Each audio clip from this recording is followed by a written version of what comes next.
Bristol Community College, Mathematics with Dan Avedikian, Math 011, Arithmetic, Section 3.4, Problem 19. This is Section 3.4, Problem 19. It says, a 1967 Shelby GT 500 Mustang recently sold at auction for $1.3 million. That's really true.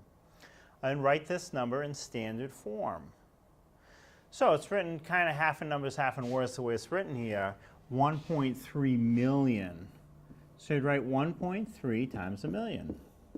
And a million has 6 zeros in it. It's a 1 followed by 6 zeros. So to do a multiplication like this, really the way to do it is count how many zeros you're multiplying by and move your decimal that many spots. So you have to move it 6 spots. You have to move it 1 spot to get to the right of the 3. So there's 5 more that you're going to fill in with zeros. So you're going to go 1, 3, 5 more zeros, 1, 2, 3, 4, 5. So it's the decimal started between the 1 and the 3. And if you move it 6 places for the 6 zeros in the million, 1, 2, 3, 4, 5, 6 spots.